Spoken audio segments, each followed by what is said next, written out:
जय श्री कृष्णा। राधे राधे। सोमवती अमावस्या की कथा। बहुत वर्ष पहले की बात है कि गरीब ब्राह्मण परिवार में पति पत्नी और उनकी एक पुत्री निवास करती थी। सारा परिवार प्रभु भक्ति में लीन रहता था। उनकी पुत्री सुंदर, संस्कारी और गुणवान थी। वह उसके लिए वर की तलाश कर रही थी, किंतु निर्धन होने के कारण उनके विवाह में अड़चनें आ रही थी।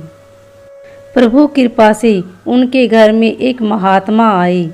उस कन्या की सेवा भावना से खुश होकर उन्होंने उसे आशीष दिया। तो उस लड़की ने पिता से कहा, महात्मा जी, बहुत समय से हम अपनी लड़की के लिए वर की तलाश कर रहे हैं, मगर हमारी गरीबी की वजह से हर बार बात बनते बनते रह जाती है। कृपया बताएं कब हमारी बेटी के हाथ पीले होंगे। महात्मा जी ने उस लड़की का हाथ देखा और बोले, इस लड़की के हाथ में तो विवाह की रेखा ही नहीं है। लड़की के पिता बोले, माफ़ करना महाराज। महात्मा जी, मैं आपके कहने का तात्पर्य नहीं समझ पाया। महात्मा जी ने कहा, इस लड़की के भाग्य में विवाह सुख नहीं है। महात्मा जी के मुख से ऐसे वचन सुनकर ब्राह्मण दंपति रोते रोते महात्मा जी के चरणों में गिर गए और उनके इस समस्या का समाधान बताने के लिए विनती करने लगी। महात्मा जी ने उन्हें अपने चरणों से उठाया और बोले, पास के ही गांव में एक सोना नाम की धोबिन जाति की एक पतिव्रता महिला अपने पति, बेटे और बहू के साथ निवास करती है, जो कि एक महान पतिव्रता स्त्री है। यदि आपकी लड़की उसे अपनी सेवा से प्रसन्न कर लेती है तो आशीष स्वरूप उससे उसकी मांग का सिंदूर ले ले, तभी इस लड़की का विवाह संभव हो सकता है। ऐसा करने से उन्हें अमोघ सुहाग भाग्य की प्राप्ति भी होगी। मगर यदि याद रहे, वह पतिव्रता महिला कहीं आती जाती नहीं है। महात्मा जी ब्राह्मण दंपत्ति के घर से विदा हो गए। ब्राह्मणी ने अपनी लड़की को अगले ही दिन भोर फटते ही धोबिन की सेवा करने भेज दिया।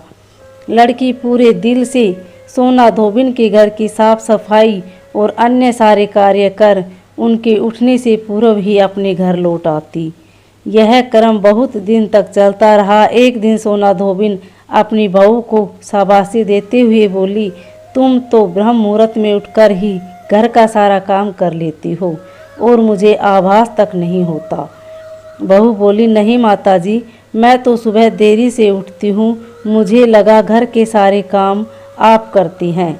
अगले दिन भोर फटते ही सास बहू उठकर घर के एक कोने में छिपकर निगरानी करने लगी कि कौन है जो ब्रह्म मुहूर्त में ही घर का सारा काम करके चला जाता है। अपने निर्धारित समय पर ब्राह्मण की बेटी आई और मुख से भजन करते करते घर का सारा काम दिल से करने लगी। अपना काम पूरा कर होते ही जब वह जाने लगी तो सोना धोबिन ने उससे कहा, तुम कौन हो बेटी, और इस तरह छुपकर मेरे घर का सारा काम क्यों करती हो। ब्राह्मण की लड़की ने उन्हें महात्मा के द्वारा कही गई सारी बात बताई। सोना धोबिन पतिव्रता होने के साथ साथ नेक दिल की थी। वह उस लड़की की मदद के लिए तैयार हो गई। उस दिन सोमवती अमावस्या थी। वह उस लड़की के साथ बिना अन्न जल ग्रहण किए उसके घर की ओर चल पड़ी। उसने सोचा रास्ते में कहीं पीपल का पेड़ मिलेगा तो उसे भंवरी देकर और उसकी परिक्रमा करके ही जल ग्रहण करेगी। लड़की ने घर पहुंचकर धोबिन ने जैसे ही अपनी मांग से सिंदूर उस कन्या की मांग में लगाया तो उसके पति के प्राण पखेरु उड़ गए। उसे ज्ञात हो गया कि उसके पति इस दुनिया में नहीं रहे।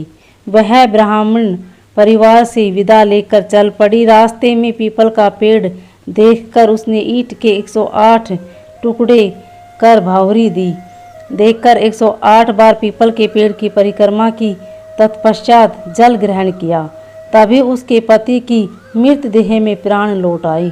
सोमवती अमावस्या के दिन अपने मनोरथों की पूर्ति के लिए धोबिन परिवार को भेंट इत्यादि देने का भी विधान है।